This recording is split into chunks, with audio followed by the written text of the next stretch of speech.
So this is our review for No Barking. And with me today, who'll do nothing but bark at me, is my good friend Essie McPeter. Say hi. Nope, that be me puppy who's doing all the bark. And you might be able to hear her in the background if she sees a rabbit outside again.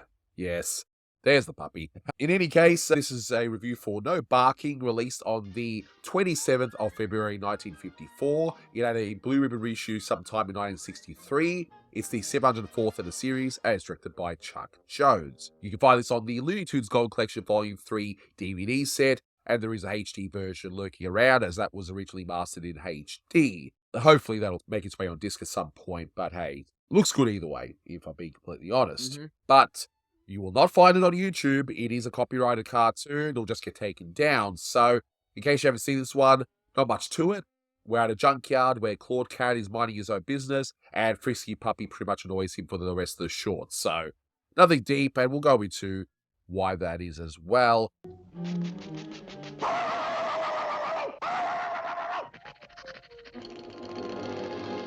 But a few bits of trivia to get underway. So this is actually the final appearance of the Frisky Puppy. This short would have been made before the shutdown, and maybe post-shutdown, Chuck didn't want to revisit this. I don't think the interest was there. Yeah, so I think that's probably what it was. I think, this was made before the shutdown, and then once Chuck came back, there was just no interest in revisiting this. But that's fine. We got 3 of them anyway. But it is the first time we see Claude Cat as a stray instead of a house cat, and he looks kind of different in this one as well. So we've got this same cat, but sometimes he's orange, sometimes he's yellow, but whatever. Yeah, he has like half of it a little different color.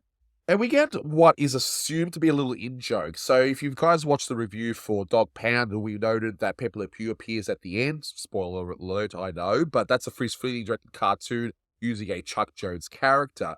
Here, we see Tweety, who was, originally Clampett, yes, but this version of Tweety is a Freleng character, essentially. So we see him at the end, done in a Chuck Jones short, and the theory is that there was some kind of an in-joke or maybe a bet or something, and they decided, you know what, let's have a bit of fun and just swap characters. That's all we can think of. Makes sense. Yeah, the 2 Oscar-winning characters. Yes, that makes it even more interesting that they chose those 2 characters. But thankfully, both usages of the characters make sense in the context of their short. It wasn't just shoehorned in.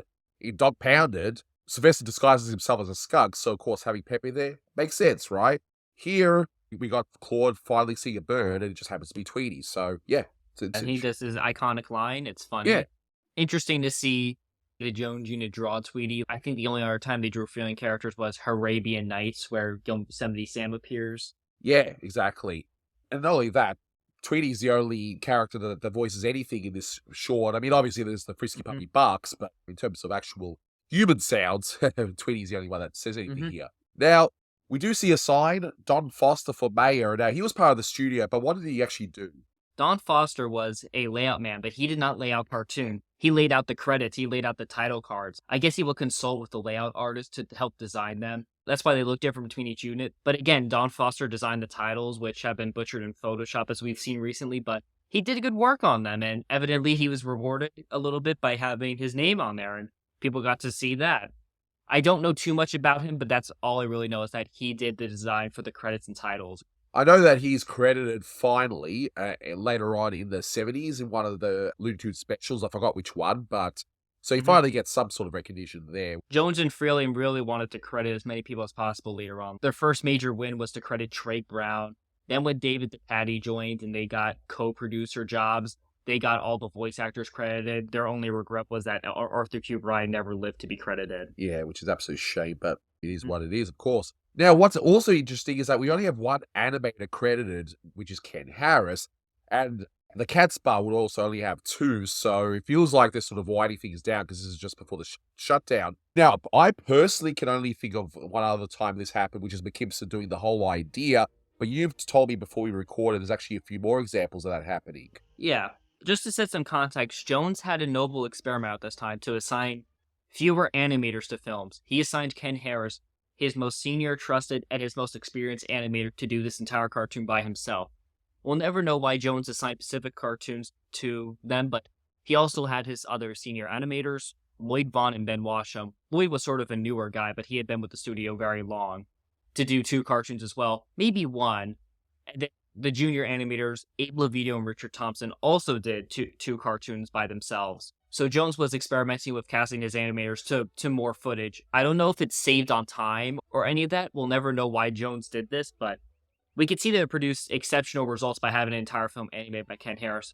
Other examples of films being animated by one animator at Warner's include Pappy's Puppy and Rabbit Rampage, which were animated entirely by Jerry Janiqui and Ben Washam, respectively. These were some of the first cartoons started post-shutdown, and so it was necessary to have them work on entire cartoons. And they were good guys who could get their work done in time, while Jones and Freleng were reassembling their units. Yeah, so it's an interesting point in time in Looney Tunes history where we had the shutdown for 3D, which never really took off, and then they reopened, and then, yeah, you got to have some shorts where they're sort of like at the tail end of before the shutdown, and then, of course, the mad scramble, so to speak, to get back into production. Many shorts were started during pre-shutdown. It started after the shutdown. I think the last cartoon that was started before the shutdown, but had all the animation completed beforehand, was One Froggy Evening. A few other cartoons were started, like Guided Muscle was started before the shutdown as well. Yeah, and at the studio at the time, in case people weren't aware, Frisky was the only one that was actually left during the shutdown. Yeah, Freleng, Warren Foster, and Holly Pratt were left. They actually wrote Speedy Gonzales during the shutdown. Yeah, and of course we're all better for it, especially for later on. When we get those wonderful Daffy Speedy team ups, so there we go. You guys can blame the shutdown for that if you don't like those. But anyway, now looking at this short for the first time in ages, I did see this, but probably only when it was on the Looney Tunes Gold Collection when I watched it back then. So it was never a go-to short. I never really knew too much about it. And I'm gonna say, rewatching it, it's not funny, ha ha. Some of the poses are pretty funny, especially of Claude Cat being all annoyed and whatnot. But this one just feels more of an exercise in animation, if anything. It's sort of an indulgence for Chuck and, of course, Ken Harris to go all out. But I don't know. I mean, I liked it, but in the same way I like the Pluto shorts, it's more of an interesting just watch in terms of what an animator can do versus laughing at it. I think this cartoon is still better than most of those Pluto cartoons, even the better ones. One thing that just came to mind is I was trying to think of reasons why Ken Harris would be assigned to this cartoon and not, say, a Roadrunner cartoon, who Ken Harris was always praised for his animation of the Coyote and everything he did. He was, of course, always given the most challenging, but also the most famous scenes in any of the Roadrunner cartoons. And it dawned on me, this is supposed to be sort of an homage to the Pluto cartoons in a way. It's silent pantomime of cats and dogs. And that's exactly why I think Jones assigned Ken Harris. Ken Harris was a very fast animator who could get his footage in halfway through the day, and he would do other things, but here he's doing the entire animation, and it's all so beautiful. Like, I guess the idea was to make it, of course, like a Disney cartoon, all lavish, which he excelled at. Yeah, exactly. But I reckon we take a look at this short from start to finish and point out some of the really amazing bits of animation that was done here. But I did want to point out that title card. I do think Jones himself drew that and probably even painted it too. Don Foster may have rendered it, but he definitely drew the drawing of the Frisky puppy there, I would have to think. It looks like he consulted. It definitely looks like, especially for headshots, Don Foster would consult the layout artist for that. But we have some nice setup scenes with no animation, saving on money, but they look beautiful. And then we get, I said lavish. Look at how much hair Claude has. He has so much hair. You did not get that detail after this. Yeah. Again, that's why I think this is so interesting. We have a nice little character scene of him waking up and then immediately going to try and get a bird. Of course he gets a break, and again, that's a funnier gag than anything that happened in a Pluto cartoon. Oh, definitely. And I just liked how the sun's rising, and we hear the usual song associated with the sunrise, of course, and just the color in that scene, it's just beautiful. I like how you think, it must be some sort of a park or something nice, but it ends up being a junkyard. So it's like a gag with the use of backgrounds. Yeah. It's great. I didn't think of that. That's definitely what Jones and Maltese were thinking, and I really love the whole shadow on Claude when he's waking up. That's a really good touch. Yeah, exactly. You would have to draw shadow lines to indicate that. That's again a Ken Harris thing. He could handle that. And the use of light and color in that first scene, it's absolutely amazing. Even if you don't like this short for whatever reason, you can't deny that the opening shots are amazing to look at for sure. But yeah, I just love how Claude whistles, which is, of course, a flute sound. The bird whistles to the flute sound as well, as you mentioned. Claude gets a brick thrown at him after he actually eats a bird. I thought, wow, this is actually pretty gruesome. I love how angry the bluebirds are as they drop the brick. They have these nice angry faces. And it also dawned on me that I think he's also trying to parody the whole smoothness, the whole cuteness of Disney cartoons in this opening, trying to make the viewers think that it's a cuter cartoon than it actually is. It is a cute cartoon, especially for Jones standards of this time, but it still has the Water's Edge, the Water's Gags in it. This isn't a Disney cartoon, and this isn't Jones's 80 cartoons with bugs. Yeah, exactly. So we then see the Frisky puppy eventually. We knew he was coming. I mean, we saw the title card after all. But we do have to wonder why the Frisky puppy is even here. But look, we don't have to know, okay? It doesn't make any difference to the short. But you do have to wonder, was he just abandoned? Was he just too annoying to his owners or something? He might just be a stray buried in his bone. And again, more beautiful animation of just all that wild work of him doing that. And of course, he has the cute little tapping on the dirt, and then he defends his little spots to make sure nobody saw him. And then he has the cute little face with the long tongue. That's all cute, but again, nobody else but Ken Harris would be able to handle so much of this. Oh, 100%. And if you're an animation student, here's another great short to watch in terms of observation. I would bet that Ken Harris either owned a dog or knew someone who owned a dog or whatever to know how a puppy is supposed to behave. I mean, even if you don't like puppies for whatever reason, how dare you, of course, but you can't deny that Jones and Harris here really got the behavior of a puppy down perfectly. Yeah, they got it down perfectly. Again, homage to Pluto. Dogs and cats behaving as is. Unlike Pluto, funny. As I said before about me liking Pluto, keyword, like. Not love, like. We could talk about how we prefer these over Disney anytime, but let's focus on this cartoon. 100%. I love, again, just the whole setup of him being aggressive, trying to protect his bone. Claude goes after it, and the Frisky puppy, he barks at him, and then he just acts cute again. They really studied puppy behavior. And then we're going to see a repeat of the previous Frisky puppy shorts where the cat is trying to mind his own business and the puppy just wants to bark at him, just maybe he thinks Claude is like a little playmate or whatever. But the reaction shots of Claude are always amazing in these Frisky puppy shorts. Absolutely amazing. Yeah. I love, like, his ears covering his eyes like hair in that second one. Then we see him up there. Again, another thing this benefits from is Jones's layouts, doing the character layouts, those poses. That was a very good thing about Jones, that he always had strong poses. Ken Harris played off them very well, especially here with everything. 100%. Moving on to the next part, I love, like, how Claude exits the scene before we get the nice little scene of the Frisky puppy with the boot. I love the use of gravity in that. He really captures this small dog with a boot very well. Exactly. And it's actually funny, too, with the end result of the boot coming off and hitting Claude in that way, of course. I love the timing of that. And again, how Claude exits. It's funny. Yeah, exactly. We see his head go, then we just see his legs, and then zip. It's so fast, and then we get the nice layout of him just sitting there with the boot. And then we get maybe my little favorite piece, another thing that took a good animator to handle, an exceptional one of them running, and then we get the Frisky puppy spinning around, and then they go under in this construction zone. You get the overhead shot.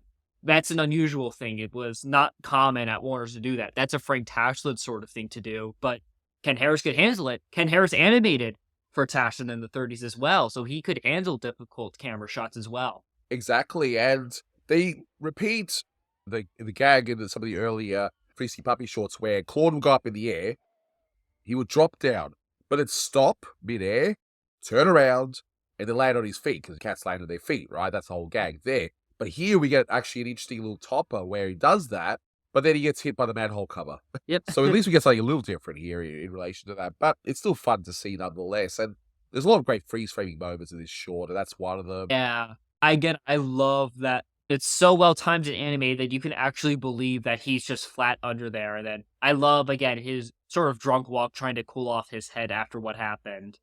And then immediately, again, the trade. That's quick timing. Brutal. And again, we see the whole Dom Foster. We see him walking down again. Wow. It's all beautiful. Exactly. And the puppy even sees a mirror. And, of course, more personality animation. I mean, it's not funny, but it's pretty amazing to look at. But there was definitely one Pluto short where it actually involves heaps of mirrors. I know you said, let's not talk about Plutos, I know, but I do have to point this out. There was literally one where they were in like a carnival. Yeah, that's one I like, Bone Trouble. That's a great one. That's the one by Jack Henry who did all the Goofies. No wonder it had comedy in it. Yeah, so I'm wondering if they saw that one and wanted to do a similar thing here, because they were thinking on those lines. Yeah. Now, I've never given my dog a mirror, but I have shown pictures of her, and she does have curious behavior. Not to this extent, but again, it's all so good. It's really handled well. One thing Virgil Ross gets credited about a lot is how he plays with Bugs' ears a lot.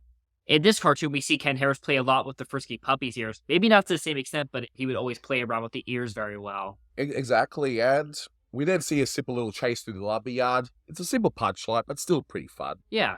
But it's just one of those things where I think they just added that in just to, I guess, pad things out of that little bit further. So that's fine. Yeah. There's nothing wrong with that. The whole camera thing, again, that would have saved some time because no animation there, just moving the camera. Exactly. And I love Claude's face when he's stuck in between the wood at the end. Yeah. That's his face where he's finally over. That's how you know the short's slowly coming to the end. Yep. And of course, just Chuck in the future would end up relying even more on those still faces for while holding poses and such. We have a lot of his nice expressions, like when Claude hears another bird, we see some very nice held faces.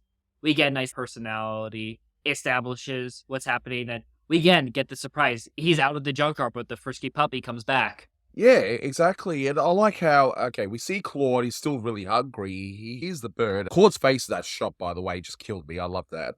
He's just had a look of desperation. He's like, really? Is there hope? Is there hope? Yeah. You know? So he climbs up, and of course, yeah, the puppy's there, and again, barks at him. Sure, why not? But we see that Tweety happens to be that bird, and we hear the I taught it to a putty tat. Sure, okay, that's a great way to use a cameo as mentioned. I don't think anyone would have expected Tweety to show up. Yeah, I thought that was a pretty good touch, though. But yeah, I like how they kept it hidden. And the audience at the time wouldn't have really known the different units and crews. They wouldn't have cared. They would have been like, "Oh, Nobody would have noticed, but it's a funny bird," you know. yeah, they wouldn't have thought that Tweety was in this cartoon because it isn't a Tweety cartoon. 100%. So we get one more little mini gag where Claude gets a sock to try and trick the puppy, which I thought was pretty funny. How frustrated the puppy gets when there's no reaction to this sock, which was pretty nice. And of course, Claude finally shuts up the puppy. He's all satisfied, and we get another cameo of sorts. I don't know if this is Mark Antony or meant to be or whatever, but it's a Bulldog regardless. It's the Mark Anthony design, but I do again like that he's just on this plane, like it's out of nowhere. It's a surprise thing. Again, it sort of forces the short to end as Tweety again ends his little thing. I noticed that in this cartoon, Tweety Bird has a more like pigeon-like shape for his beak. His jowls also remind me a bit of a pigeon, but again, it just sort of forces the cartoon to end. But again, it still wraps around well. There wasn't anything more to do. Exactly. I think it ends up pretty well. And now my good friend John wanted to say a few things on this short, so take it away, John. Hi there, it's me, John, and today I'll give my thoughts on the cartoon No Barking. So the first time I watched this cartoon was through the third Golden Collection when I purchased it for the first time. It was in the fourth disc, and I decided to check it out for the first time, and I really enjoyed it. I would like to mention some of my favorite stuff on this cartoon. Firstly are the backgrounds. I really enjoy a lot of the backgrounds here. This was during the time that Chuck was starting to get close to his UPA influence a little bit. Just the selection of colors and overall how the backgrounds were made, they're pretty great for this cartoon, especially when the entire short is outdoors instead of the typical indoor cartoon. Another thing that I really enjoy is many of the gags in the short, with my favorite being every time that Frisky puppy scares Claude Cat and makes him jump crazy. I really like that gag, especially later in the ending of the cartoon, where suddenly out of nowhere a big bulldog just like Mark Anthony appears and scares Claude Cat, who gets attached to a plane. Another thing about this cartoon is the small cameo of Tweety. Pretty shocked when I watched this cartoon for the first time ever, way back in 2019, that Tweety was in here. Another thing that I really like is a little bit of Claude Cat's color palette and design on this short. Like, if you compare to Feeling Frame Up, which is the cartoon that came just before this one, you notice that the design is pretty different. I think that maybe Chuck was beginning to redesign many of his characters by this time, and he maybe tried it with Claude Cat first. It's pretty interesting that the character just changed design from the one many people know to a more different one on this cartoon. But yeah, overall, this is another 9 out of 10 short for me that I really enjoy. Highly recommend you watch this cartoon. And that's all that I have to say of No Barking, and I'll see you all later. I just think this is an exceptionally animated cartoon, one of the most lavish, especially of this period. I do wish Ken Harris did an entire Roadrunner by himself, but this is still great material, and I need to look back at some of those other cartoons that just have 2 of Jones's animators on them. It was a noble experiment, one that he abandoned just before the shutdown, of course, but interesting. And this one, in terms of ratings, is a hard one because I was entertained, but not in a ha it's funny way. This will not be a go too short if I want to laugh. And I don't think there's anything wrong with that. I like watching it for different reasons, which is the animation and stuff, but I can't give this a low score because it wasn't particularly funny for a lot of it. I reckon 8.5. You know what? I'm gonna be generous. I'll say 8.5 because it is still an exceptionally well-made short with the animation in it. A lot of the poses are fantastic. It's just not a go-to one for me. So I'll be generous. I'll say 8.5. Yeah, this is one where I don't think anyone would seek it out except for studying animation, but I would give it an 8 as well, just because it is a cartoon that's very watchable. Not very funny, but a pleasing cartoon. Like, I don't even think it's as brilliant as some of the earlier Frisky puppies, but it has its fair share of laughs. Not terribly funny, but it's cute. It's better than the Disney cartoons that they are parodying. It works. Yeah, exactly. So I think it's definitely one worth watching if you're an animation student or if you're just someone that loves to see one of the masters just go all out, really. So, yeah. That'll do it for this one. Thank you so much for watching, guys. And until next time, take care. That's all, folks.